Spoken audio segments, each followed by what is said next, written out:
ஆக்சுவலாக நம்மாழ்வாரோட பிரபந்தம், திருவிருத்தம், திருவாசிரியம், பெரிய திருவந்தாதி, அதர்வாத திருவாய்மொழி, రిక్కు, యజుసు, అధర్వణ, సామం, ఒక 4 వేదాల సమంగా 4 ప్రబంధం రాశారు. కానీ ఎందుకు లాస్ట్ మొత్తం ఆర్డర్ మారి ఉంది? పెரிய తిరువందాది తర్వాత ఎందుకు తిరువాయుమొഴി మనం చెప్తున్నాం అంటే, సామవేద సంబంధం తిరువాయుమొഴി. సామవేదంలో చాందోక్య ఉపనిషత్తులో ఉన్న పెరుమాళోడ ఒకే ఒక నామం, తస్యదాకభ్యాసం పుండరీకమేవ మక్షిణి తస్య ఉతితి నామ. ఎవరికి పునరికాక్షణ ఉన్నారో ఆయన పేరు ఉత్కృష్టన్. ఆయన పేరు దేవుడికి వేదం చాందోగ్య ఉపనిషత్తు ఇచ్చిన పేరు ఉత్కృష్ట. அந்த உத்கிருஷ்ட ஊஹு தகாரம், ஊ த కదా, உத்கிருஷ்டன்னு உத்து కదా. அந்த உத்கிருஷ்டங்கிற நாமத்தோட விவரணம் தான் திருவாய்மொழி. ஸோ అందుకని தான் திருவாய்மொழியோட higher than everybody, higher than everybody. యాక్చువల్గా ఇంకేంటంటే స్వామివారు நம்மாழ்வாரோட திருவாய்மொழி మొదటి பாசுரம் చూస్తే, உயர் வர உயர் நலம் உடையவன் எவனவன், மயர் வர மதி நலம் அருளினன் எவனவன், அயர் வரும் அமரர்கள் அதிபதி எவனவன், துயரரு சுடரடி தொழுదెనన్ మననే.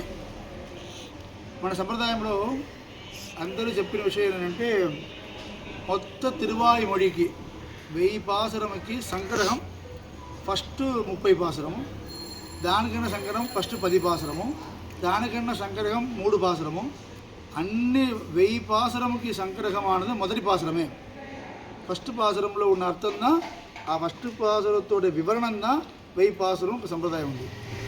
ఇంకో విషయం ఏంటంటే, அதில் ஆழ்வார் ஸ்டார்ட் చేసినది ఏంటి, స్వామివారి గురించి చెప్పాలి. அதோட ఫస్ట్ పాసురத்தோட మొదటి వర్డ్స్ ఉంది, మొదటి లెటర్స్ ఉంది కదా. ఉకారం ఉయర్వర, మకారం మయర్వర, అకారం అయర్వర, ఆ ఊ మ ఓంకారం. కానీ ఆర్డర్ మారి ఉంది. నేను చూస్తే అకార ఉకార మకారం దా ప్రణవం, కానీ దాంట్లో ఉకార మకార అకార. ఎందుకంటే ఆళ్వారికి ప్రణవత్తోడ అర్థం చెప్పడం ఇంపార్టెంట్ కాదు, ఉతుంగ తిరునామత్తోడ వివరణం చేయాలి. So you have to start with ఊ. అదేవిధంగా అదే పాసురంతో లాస్ట్ వర్డోட ఫస్ట్ లెటర్ తుయరరు తుకారం, దట్ మీన్స్ త. సో అంత ఉత్తూరు నామத்தோட అర్థం தான் ఫస్ట్ పాసురంలో చెప్పేశారు. అదేవిధంగా తిరువాయిమొழியோட కంప్లీట్ 1000 పాసురத்தோட లాస్ట్ పాసురத்தோட లాస్ట్ వర్డ్ పిరందార్ ఉయర్ంతే తకారం, ఇటు ఎండ్ విల్ తకారం. సో ఉకారంలో ఉయర్వర స్టార్ట్ చేసి ఉయర్ందే తకారంలో కంప్లీట్ చేసిన అంత తస్య ఉతితి నామ ఉత్కృష్టన్, అంతరికన్నా పెద్దవారు. ఆ నామத்தோட వివరణం దా తిరువాయిమొழி. సామవేదంలో ఉన్న చాందోక్య ఉపనిషత్తులో ఉన్న ఉద్గీతம்னு பேர் இதுக்கு. இந்த கட்டத்துக்கு பேர் உத்கீதம்னு பேர். அந்த ఉద్గీతத்தோட వివరణం దా తిరువాయిమొழి పూర్తిగా.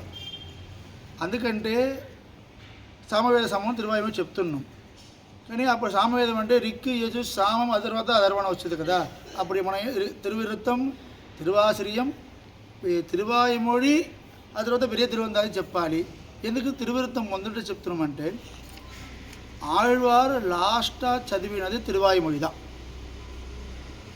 తిరువాయిమొழியை చదివి ఆయన మోక్షానికి వెళ్ళారు. ஏன்னா திருவாய்மொழியோட கடைசி 20 பாசுரம்లో 10 9 திருவாய்மொழி, that is சூழ்விசுமணமே சூரிய முழங்கின ஆள்கள் அழைக்கிற ஐயெடுத்தாளிட 7 வயலும் வளவேந்து எண்ணப்பன் வாழ்வுக நாணம் తమరి కండు కందే. అதாவது ఇక్కడ నుంచి అర్చిరాది మార్గంలో ఆళ్వారు వెళ్తున్నారు. So he is leaving his body and going to the Srivaikuntham.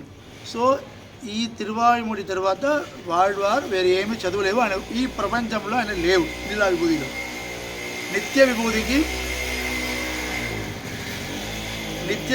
నిత్య కైంకర్యానికి పోయారు.